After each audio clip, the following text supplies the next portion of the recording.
All right, good afternoon, everyone. Hello. Ouija, hello.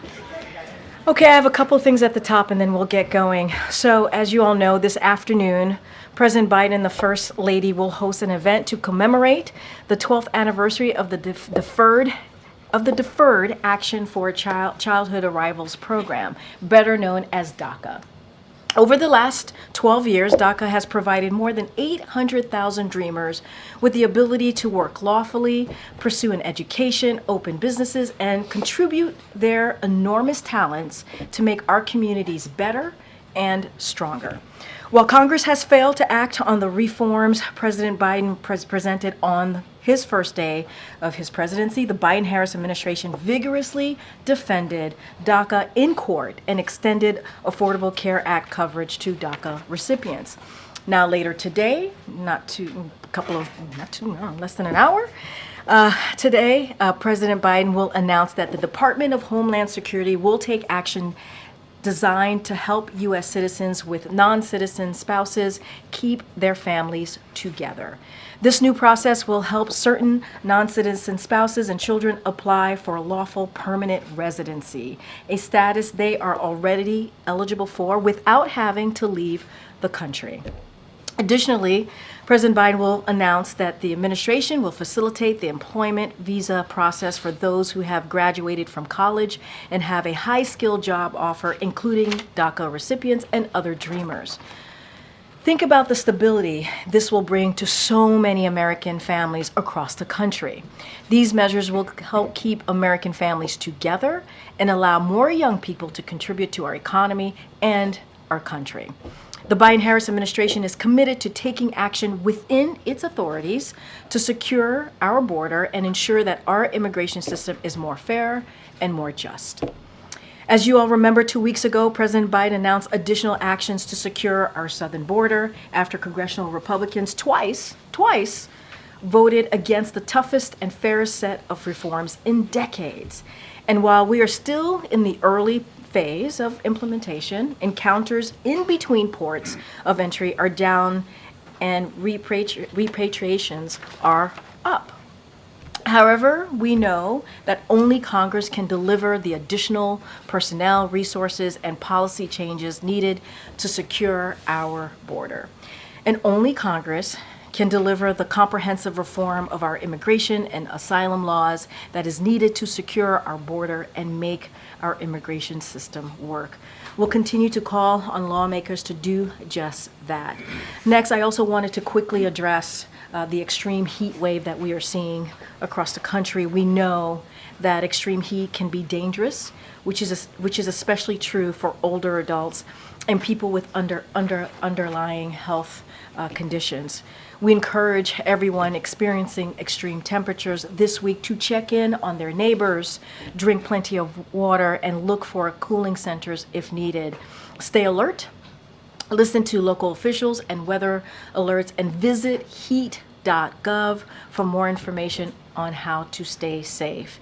And finally, this week through Thursday, June 27th, our administration will amplify the president's and vice president's work to lower costs for hardworking Americans. The cabinet and senior White House officials will travel across the country to discuss the Biden-Harris lowering costs agenda.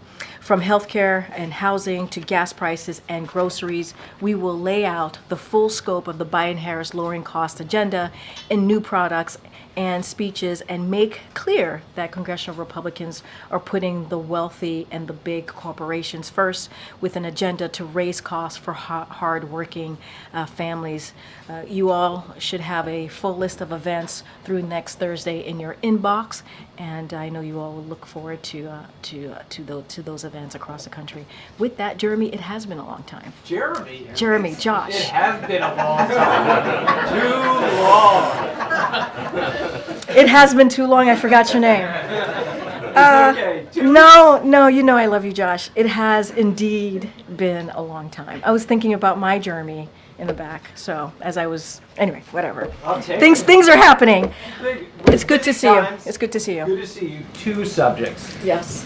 First, on immigration today, is the administration confident that U.S. citizenship and immigration services can handle possibly hundreds of thousands of new applications, given the current backlog of other immigration applications? So, look, we have always said, and I said this at the top, like the way that we would love to move forward is in a more balanced approach, obviously, and get that bipartisanship from Congress.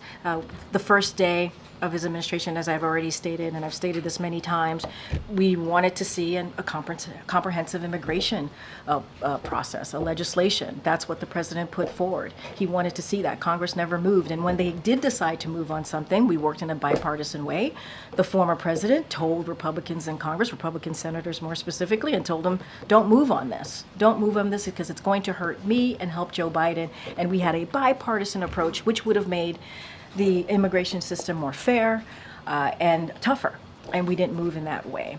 And so the president has said that he's going to take actions. He's going to take actions to secure the border, as he did with the executive order that he signed just about two weeks ago or so, and that he also wants to make sure we keep American families together. So, look, we're obviously going to hear from the president later today, and we believe that we can get this done. We believe it's an important part of the president's, immigration policy and keeping American families together, making sure that we are protecting American families is a priority for this president, and so we believe that this could move forward. Gotcha. Secondly, Israeli Prime Minister Netanyahu said he told Secretary of State Blinken, quote, "It's inconceivable that in the past few months, the administration has been withholding weapons and ammunition for Israel," end quote.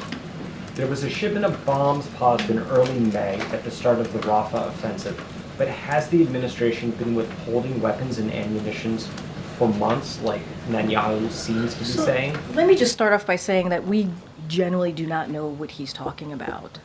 We just don't. A couple of things that I do want to add, and you're right, there was one particular shipment of munitions that was paused, and you've heard us talk about that many times. We continue to have these constructive discussions with Israelis for the release of that particular shipment that I just mentioned, and don't have any updates on that. There are no other pauses, no other pauses or holds in place. And so as Secretary Blinken said today, he took some questions from some of your colleagues and spoke to the press. Obviously, everything else is moving in due process. That is coming from Secretary Blinken. You heard directly from him earlier today. Councilor. Thanks, Karine. So just to confirm, only the shipment of those 2,000-pound bombs have been withheld? Yes. Got it. That's to confirm it, yes. And when it comes to the new executive actions today on immigration, can you just talk us through why now? Why not earlier? So look, and I said this a little bit, and I'll say it again, which is, and we say this, our immigration system is broken. It has been for some decades. The president wants to have a comprehensive legislative fix. That's the process that we actually want to take, and that's why he did on day one. And so, look, we want to see a balanced approach. We want to see a bipartisan movement on this, but Congress has failed to act. They just have. They voted twice on a proposal legislation that they, Republicans and Democrats, came together on to move forward on dealing with what's happening, the challenges at the border, what's happening with immigration. Republicans rejected it. They rejected it twice. And so announcing these actions to keep families together, we're talking about American citizens and their families, to keep them together. We're talking about young people who contribute. They are contributing to the economy. They are contributing to their communities. We want to make sure we keep that talent here. And so that is why we're taking this action. We can do both. We can secure the border, as we did with announcing the executive order, and we could also protect American families, and that's what the president's going to be announcing today. Walk us through how the administration decided the contours of this. For instance, it is 10 years, but if someone's been married you have to be in the country for at least 10 years, but Yeah, you've been at in the least a country for decade. just slightly less than that. they would not eventually be eligible, right? So, yeah, that is correct. Anybody who is, and then the other added piece of this is anybody who is presenting themselves today would not be eligible as well, and it is a decade. You have to be here for at least a decade to be able to be obviously to take part of this announcement that the president is making. And here's the thing: the average person who would be eligible for this, we are predicting have been here for about 23 years. 23 years. But what do you say Yeah. to those families, who have a member who's been here for like 9 years and 11 months? No, I hear you. So they'll never I will they hear have you. a chance? I mean, look, the way to actually deal with this is to have a comprehensive immigration legislation, is for Congress to do their jobs and to move forward. And what we have seen is Republicans getting in the way because of what the last president said. And that is the way that we want to see this moving. I have said this many times, we wanted to move in a balanced approach. And that's how we had seen this process. That's going to be part of this announcement, obviously. But Congress, they have to fix this. In order to actually fix this broken immigration system, Congress has to act. We are going to do everything that we can to move forward in a way where we are obviously protecting American families and also dealing with the challenges at the border, trying to fix a broken immigration or deal with a broken immigration system that's been broken for decades. This is one process, one announcement that we're moving forward with. And the president is always going to look for other ways to deal with this broken immigration system. But honestly, Congress has to act. They have to act. Go ahead, Alicia. Great. Do you have any details about the time frame and when people can actually start applying for this program? So, don't have anything to share on the actual timeline on this. We want to make sure, again, that our borders secure. We want to make sure that we want to make sure that the immigration system is more fair, more just. Don't have anything on the timeline. I'm sure DHS may have more on that specific question that you have. And then just following up on Selena, given the Yeah. amount of time it's going to take to process the applications, given the fact that it could all be undone if there's a new administration, am I hearing the reason why the president didn't do this sooner is because he thought Congress would do it? Well, that here, why? what I'm saying is that, as you know, we worked really hard to protect DACA. We put out a comprehensive immigration system. DACA was part of that. Fixing what's happening and securing the border obviously was part of that. Fixing an immigration policy that's been broken for decades obviously was part of that. That's why it was comprehensive. The president has been focused on this since day one and worked with Republicans and Democrats in the Senate to try to figure out how do we move forward with a policy that's fair and just. And we believe it is still the way to go, is to do this through Congress, to do this in a legislative way. And so the president is always going to look, and you hear us say this often, the president's going to look for different ways to move forward on dealing with this broken system that we have. We're always going to find ways. 2 weeks ago, we made an announcement and he signed an EO on securing the border. We did that. But we've taken more actions than that before, leading up to that EO. And today we're making this announcement on protecting American families. So look, we would rather see Congress act. That's what we want to see, and do it in a comprehensive way. They should, take a look at the legislation that we put forward on day one, or go back to their bipartisan proposal that they put forward. So there are ways to do this, and the president said he will always look at different options, and this is one of them. How do you respond to Republicans who say this particular move is just an election year stunt? Look, I'm not here to talk about election year. That's not what I'm here to talk about. I'm here to talk about the president's policy and why he's doing this, because we have a broken immigration system. The president did this on his first day when he put forth a comprehensive immigration system. For about 2 months or so, coming out of last year, going into early this year, the president worked his team, he directed his team to work with Congress on getting done a bipartisan proposal to deal with immigration, and we were able to do that. We were able to do that with Republicans and Democrats in the Senate. and Republicans rejected it. They rejected it because of what they were told by the former president. That's politics. That's putting partisan first, right? That's partisanship, that's politics, that is doing something on behalf of someone who is currently a candidate for 2024. We have been saying since day one, we want to figure out how to fix this broken system. On the deficit, the Congressional Budget Office just came out with its new numbers. It's saying that the U.S. budget deficit will reach 1.92 trillion in 2024, up from 1.69 trillion in 2023. Anything you can share on reaction? So, as you just stated to me, JJ, it just came out, so obviously I haven't seen it yet and need to talk to our folks. A couple of things I do want to say is that this president has a strong agenda. And to reduce the deficit, you hear him talk about this very often, instead of blowing it up, again, by extending the Trump tax cuts, which would cost $5 trillion, while the last administration increased the debt by a record $8 trillion and didn't sign a single law to reduce the deficit. And what we have done, what this president has done, he has signed legislation to reduce the deficit by $1 trillion since taking office. That's what he's been able to do. So moreover, this budget would lower the deficit another $3 trillion by making the wealth and large corporation pay their fair share, closing tax loopholes, cutting wasteful spending on big pharma, big oil, and other special interests. And it is the opposite of what congressional Republicans are trying to do when they are trying to give tax cuts to billionaires and corporations, which will hurt the middle class, which will hurt the working class. And so that is not what the president wants to do. We cannot afford that. And so the president's going to continue to work to do everything that he can to do the right thing when it comes to lowering the deficit. Again, I haven't seen this report, so I can't say much, but I can speak to what the president has tried to do more broadly. Thanks, Karine. A question about Russian President Putin's visit to North Korea and his words today about supporting North Korea against the enemy, which he identified as the United States.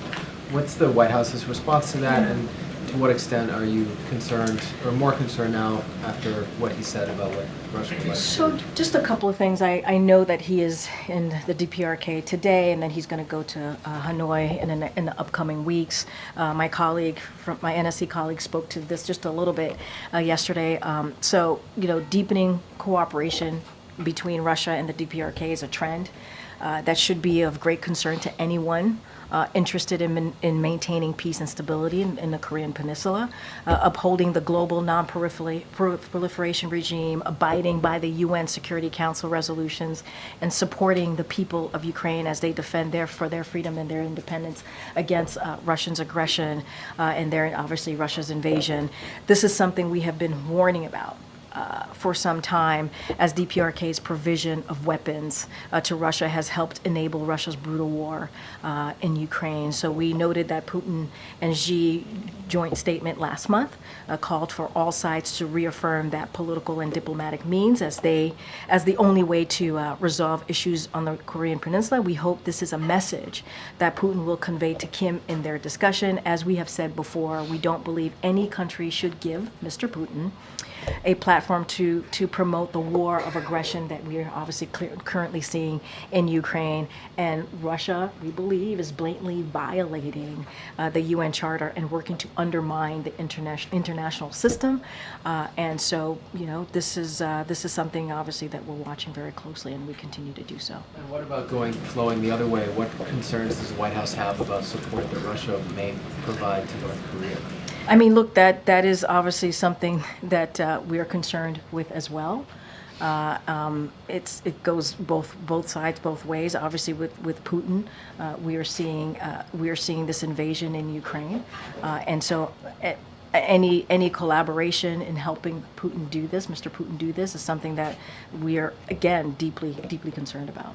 One follow-up, lastly, on the question of timing for the immigration Yeah. move today. Can you just give us a sense of We have an emergency. Yeah, sorry. Oh, hold on. Did somebody pass out? Yes, let me get Okay, can we get? Yep. Thank you. Thanks, Sharon. Okay, sorry about that. Hopefully she's okay. You're. Here's your heat effect, right? Yeah, I know. You are correct. It is hot in here. I I was just asking a follow-up question. Yes. If we're all okay. I think we're okay. I think we're okay to move on. And does anybody need water? We're good? Do you want? Scotch, perhaps. Okay. That's a whole nother place, not here. It used to be standard, I think. Oh, really? Okay. Okay, go ahead, I'm sorry. No, not at all. Thanks for helping. With regard to the timing of the president's decision today. Oh, wait, hold on one second. Yeah. Hold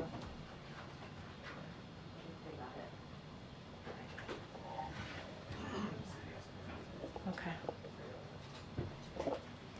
Okay, timing Yes. on immigration. Could you just give us a the sense? announcement. Yes, exactly. Could you just give us a sense of the discussions that led to doing this? Yeah. Whose idea was it? Yeah. Why now? I mean, Yeah. you've already answered why now, but Yeah. just how did it come to this? So look, I certainly not going to speak to private discussions that are had at the White House. What I can speak to, and very much how I answered the question moments ago. Look, the president has always said he wants to do everything that he can to deal with this broken immigration system, and immigration policies as well.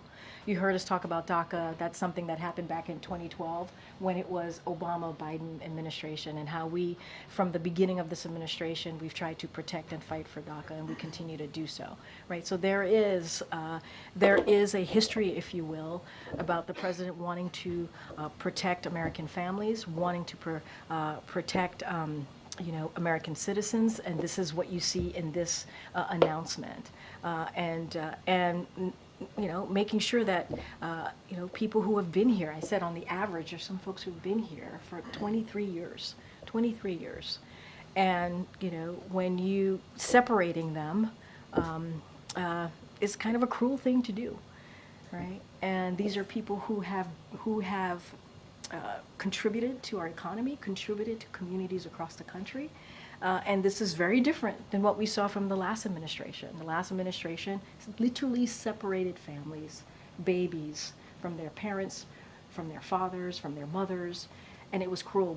In this administration, we are working to get those families reunited.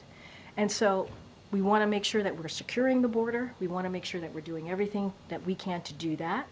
And we also want to make sure that we have a fair and just system. And that is something that the president continues to live by, and that's what this announcement is all about today. Karine Jean. Can you offer an updated readout of Amos Hochstein's talks in Beirut, and what is the president's level of concern about there being a serious escalation that erupts between Israel and Lebanon, or does he think we're already there? So a couple of things on that. As you know, Amos. I'm having problems with names today. Amos is in Lebanon today, and so it is important discussions that he is having, and part of those discussions obviously is restoring calm along the blue line, which remains a top priority for the United States and must be the utmost importance for both Lebanon and Israel, and that's what you're seeing obviously Amos take part of while he's in the region. We have been concerned by the increase in violence, to your question, MJ, including the firing of more than 200 rockets by Hezbollah at Israel this past week. And so we are going to continue to work hard toward a diplomatic resolution that would allow Israel and Lebanese citizens to return to their homes and live in peace and security. And so though that conversation about the blue line obviously remains a priority, a top priority for us, I don't have any readout. I know Amos had an opportunity to talk to the press earlier today while he was in Lebanon, but I just don't have anything beyond that. Does the president, think the recent events amount to a serious escalation in this situation? Look, the president, what you're seeing is the president's efforts to avoid further escalation, right? One of the reasons Amos is there. And he met with Israeli officials yesterday, and he's going to continue during his trip to meet with Lebanese government. And so that's what he's doing today. And so we'll continue efforts to secure a deal that would lead to a durable end of the war in Gaza. That's what we're trying to do. We're trying to make sure we get this hostage deal working very hard in a diplomatic way. You saw Secretary Blinken in the region just last week, and we want to lower tensions. We believe this hostage deal will play a part in lowering the tensions. And so you heard that from the president's remarks when he laid out what that hostage deal was not too long ago. And so we do not want to see an escalation. And then just on the stretch of days that the president will be spending at Camp David, how much of that time will be devoted to debate prep, and just what have you observed the president do in recent days in terms of preparing for the debate? Like, have you seen him, going back to watch previous debates between the president and the former president or anything like that? So as it relates to debate prep, that is squarely in the camp of the campaign. So I have to keep that there, and I'm not going to speak in details about that. And so what I will say is that while the president is at Camp David and Rehoboth, he certainly will be able to be to stay up to date on what's going on, to get updates from his senior advisors, from his team. As we say many times, the president could be president anywhere. We have the infrastructure to do just that. I don't have anything specific on how his time is being divided, but I can tell you this: the president's going to continue to stay squarely focused on his duty as president of the United States. Okay, Karen. For today in the policy, the immigration policy, has the president met with any families that would be impacted, that could benefit from what he's going to announce today? Has he been moved personally by any stories that then led him to take action? So that's a really good question. I don't have any families, specifically American families whose spouse is going to benefit from this. So don't have any readouts to speak of. Obviously, we have heard, you all have done a really good job of covering scenarios and situations like this, families who have been pulled apart. So we are obviously acutely aware of how that could affect, being pulled apart from your family can affect not just a family but also a community. So we obviously are aware of that. The president has met DACA recipients obviously as well, who in a different way have been affected by being dreamers here. And obviously I talked about what they were able to do back in 2012. And just to be very clear, what we're talking about is not part of DACA. Obviously, we're doing this around the anniversary of DACA, but it is not. This announcement is not will not affect DACA recipients. But that story is the same, right? The story of coming here for a better life and searching for the American dream is very similar.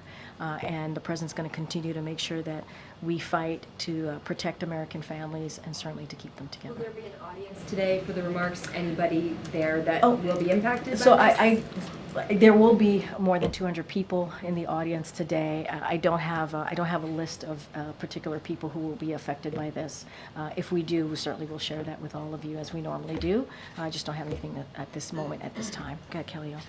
So as you were indicating, when the president's at Camp David, he's still president. Do you intend to brief during the time that he is away? We don't typically do traditional press briefings when the president is away, so we do not have a scheduled formal briefing to speak of, but obviously we will continue, the press team and with our policy folks as needed, will continue to hold briefing calls when appropriate to preview upcoming events, upcoming announcement. That is something that we will do.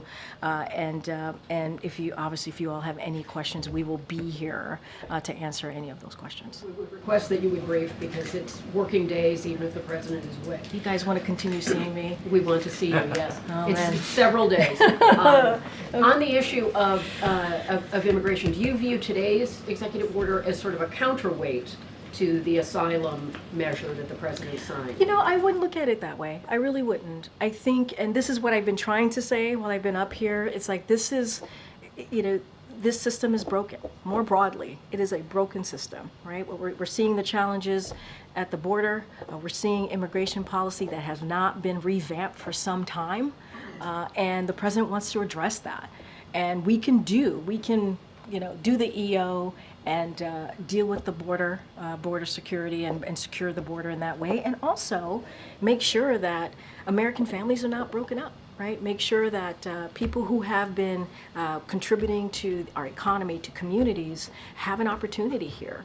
And so I think we're trying to really deal with a broad stroke of issues here, and that's what you're seeing this president do. And how does he find the balance between wanting to, as you describe it, keep American families together, to select people who've been in the country for a longer period of time, and then the sort of balance the fact that they would get some benefits that other immigrants would not get, and have reduced penalties and that kind of thing? How does he make that balance?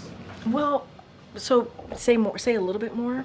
Well, without this kind of a program, people Yeah. would have to leave the country, they would have a longer period of time for getting a green card, those sorts of things. So Yeah. how does he find that balance between something that is giving a benefit to Yeah. people who, at one point, broke the rules?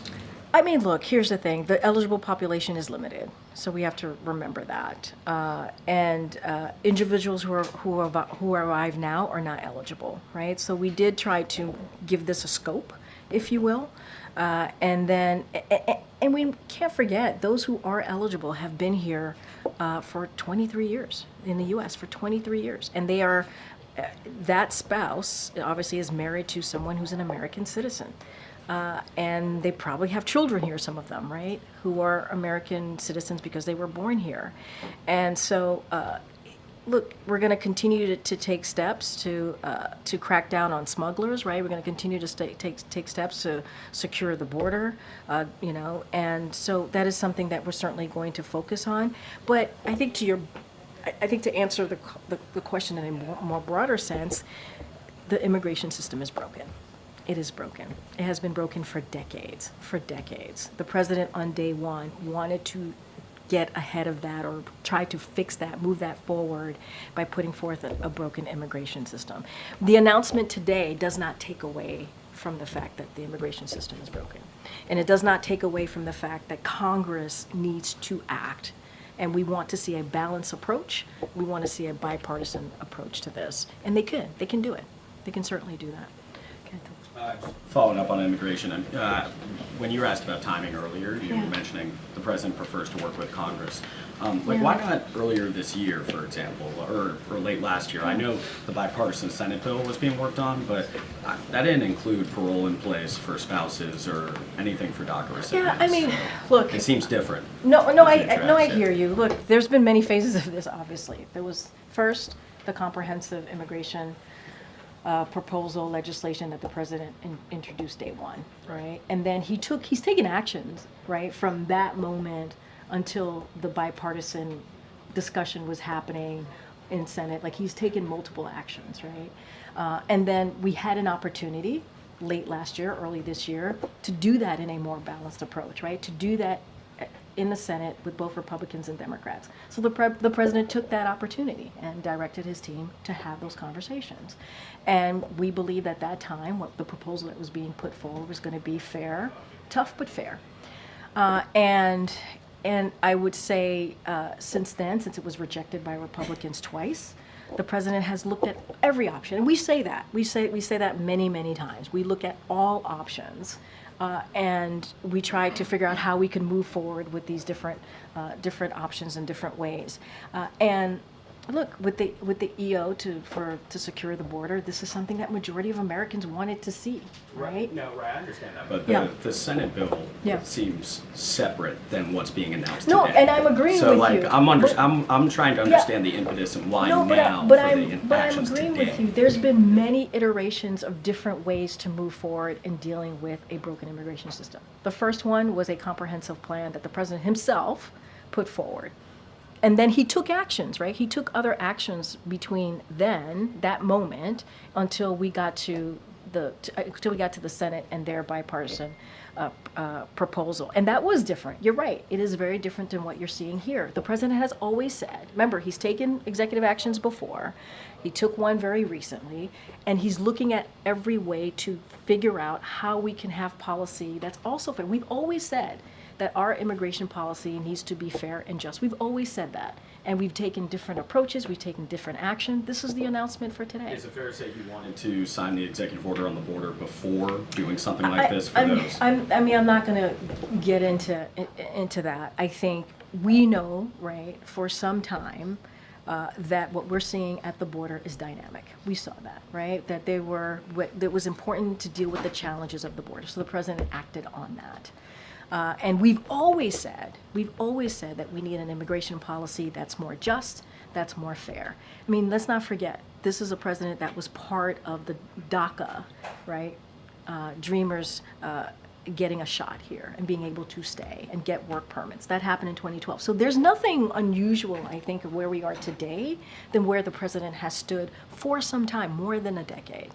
And so I think this is all part of that. This is all part of building on actions that he has taken. He would love to see a comprehensive congressional approach. We still need that. We still need legislation.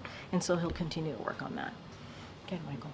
Thanks, Karine. Sticking with immigration, this order is almost certainly going to be challenged in court. So I'm just wondering how confident you are that you're on solid legal footing with this. How confident are you that this can withstand the court challenge? So, look, we believe that this approach, or this announcement that we're taking today is squarely within our legal authorities. That's what we believe. I have one on immigration, but I wanted to address the heat and the wildfires out west.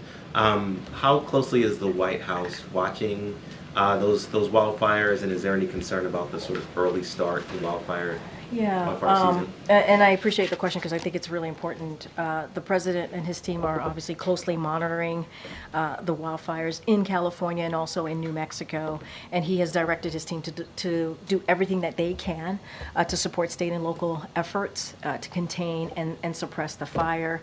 Today, FEMA approved 2 fire management assistant grants for the South Fork Fire and the Salt Fire in New Mexico. The U.S. Forest Service is on the ground right now working directly with their state and local counterparts to fight the blaze. As we do any time that we're seeing these wildfires, we certainly urge residents in the area to listen to local officials and heed the evacuation warnings and orders. It is imperative and critical that they do that. And I know you have a second question. Yeah, on immigration, I just wanted to, I mean, you keep referring to Congress's duty to act, the broken immigration system. Does the White House But feel it's that true. I keep referring to it because it's Understandable. It's true. But does the White House feel that it is that President Biden has exhausted everything that he can do on this matter by executive order? Yeah. I mean, but look, you see the president making an announcement. He's going to make an announcement today. He took an executive action a couple weeks ago. We continue to say we're going to look to see what else we can do, and this is what he's directed his team to do. Right, is to look at ways that we can deal with this broken immigration system. But this is piecemeal. Right? I mean, this announcement is important. It's going to be important and critically important to American families and their communities. It's really important. But as I keep saying, in order to actually deal with this issue, we have to do it in a comprehensive way. The president's going to do everything that he can. It is imperative for Congress to do their job and to fix the system that's been broken for decades. Not listen to the former president who's about their own political aspirations. That's not what we're talking about here. We're talking about dealing with a system that has been broken and moving forward in a way that helps Americans, American citizens and their families. Go ahead. Thank you, Karine.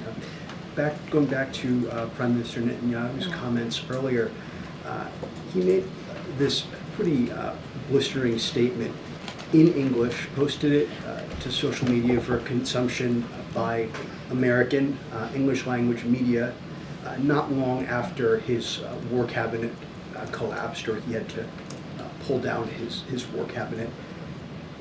And you just said that you have no idea what he's talking about, and that only this one shipment of 2,000-pound bombs has been paused by the president. Is the Prime Minister lying? Is he making things up for political effect? You would have to, I can't speak to his political strategy, effects. That's not something that I can speak to. I was asked a question, I answered it. I don't know what he's talking about. We were very clear about there being one shipment that we're continue to have construction conversations with Israel about. Nothing else has been paused. You heard that directly from Secretary Blinken. I can't speak for the Prime Minister. He's clearly speaking for himself. I'm speaking on behalf of this administration. I'm speaking on behalf of this president. I just don't have anything to add. I can't speak to his political strategy. That is not something for me to analyze, to do punditry from this podium. So just to confirm, Yeah. anything other than the aforementioned shipment of 2,000-pound bombs, categorically untrue that it's been paused? I already answered this question in categorically untrue. There's one shipment. All right, go ahead, Anita. Thank you. I have a question about the Resolve Tibet Act and then another on marriage. Starting with the Resolve Tibet Act, China's warning that if the president signs it, there will be, quote, resolute measures, end quote, against the U.S. They're also protesting U.S. delegations like Nancy Pelosi who are going to India to meet with the Dalai Lama. Mm-hmm. So what is the White House's response to these threats from China, and does the president plan to sign this? I mean, look, the president's going to do what he thinks is best on behalf of the American people. That's what I can tell you. He's going to do what he thinks is best on behalf of the American people. I'm not going to get ahead of the president. Cool. All right. On marriage, it's hot, but sure, cool. Sure. Cool. On marriage, so regarding this EO, in many states in the United States, such as my home state of Texas. Oh, marriage. Yeah. Right. Okay. You have to present a stack of documents. For example, a driving license, a certified copy of a birth certificate, passport or military identification card, and social security cards in order to get a marriage license. Okay. I just wonder if this puts some of these applicants in this Kafkaesque situation where they haven't applied for this. They may have an informal marriage or common law marriage, and would that make them ineligible for this executive order? Do you accept things like, for example, the Declaration of Informal Marriage form from states? So I Or is that- appreciate, this is a process question. I appreciate the question. You're going to have to go to DHS to get specifics on that. I won't get into details of this, but that is something that Department of House. Concerned that, asking for what amounts to paperwork, legal paperwork, for people who are undocumented and have a lack of paperwork in many critical ways might put them in a binding position. Look, I think the bottom line here is something to remember, that there are American families, there are people who have been here for 23 years who are married to American citizens, and who have contributed into these communities, whether it's the economy or, as I said, in communities, and we want to protect American citizens, American families, and not separate them. And this is an opportunity to do that. And as far as like what this is going to look like, what are the rules, what's the process, that is something DHS can obviously speak to more. But if you look at this in a more broad stroke, this is an important announcement. This is. As we're dealing with an immigration policy that is broken, that is arcane, that has not been updated in some time, the president is doing everything that he can within his power to deal with this situation. And look, I'm going to be a broken record, but it is important as I'm trying to make my point here. Congress needs to act to actually have a comprehensive answer here to deal with this system. You would not be asking me this specific question if Congress would do their job, right? If they would actually take action and do their job. And so I think what's important is this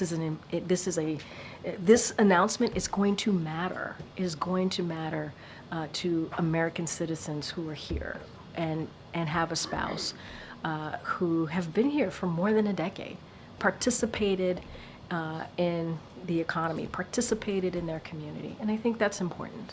Can I ask the last cricket question I promise I will ever ask? Did the president call the U.S. team after they beat Pakistan? And if, by some wonderful turn of events, they do win the tournament, will he be inviting them to the White What's House? the interest in the cricket team? No, it's great. I'm just. Are you serious? Because I can answer that. Oh yeah, no, I'm serious. Okay, so there are 5 million people of subcontinental origin in the United States. Add to that 13 million people of West Indian origin in the United States.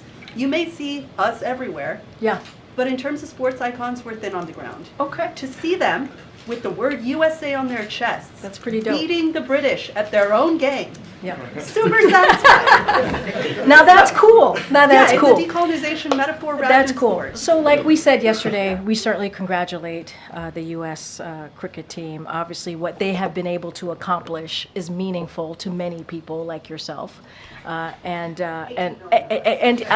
yeah, 18 million of you all, which I think is incredibly important. Representation matters. You hear us say that all the time. As it relates to a call from the president, don't have anything to share at this time, but we congratulate them. It is a big deal. It is indeed very, very cool, and we are very proud and excited for them. Go ahead, Garen. Two questions. First, the Fearless Fund, a venture capital firm that awards grants to Black women-owned businesses, had a federal appeals court suspend their grant program due to the claim that it discriminates against white business owners. The co-founder is calling on President Biden to take executive action to, quote, safeguard DEI initiatives and funding rights for marginalized groups. Similarly, the Leadership Conference on Civil and Human Rights sent a letter to the president today asking for him to, given these collective, asking to promote, protect, and expand programs that lead to diversity, equity, inclusion, and accessibility. Given these concerns, does the White House believe it is doing all it can to protect diversity, equity, and inclusion? Yeah, so I'm going to be really mindful here. It's an ongoing litigation, so I don't want to speak to it directly, don't have any news to make, obviously, on any executive action. But this is kind of, in line to what I was just saying to Anita about how important for representation and how that matters. And the president always says diversity is one of our greatest strengths here in this country. It kind of really goes in line with many of the themes of today. And we talk about immigration, when we talk about keeping talent and strengthening our community. It's all in line. And so what I will say more broadly is under this administration, we're achieving the fastest creation of Black-owned business than we've seen in 25 years. I think it's about 18 million new applications in small business since this administration started. I think that's important. And to have an increase and an uptick in Black-owned business is, out of that 18 million, is actually pretty critical. The president also signed an executive order to advance diversity and accessibility within his first 6 months in office. This administration is going to keep providing economic mobility for all Americans, including obviously the talent and the talent that we see in Black communities, including women and women-owned businesses, and how they contribute to our economy. And so that's something that we take very seriously here in this administration. SBA takes very seriously, obviously, in the work that they have done.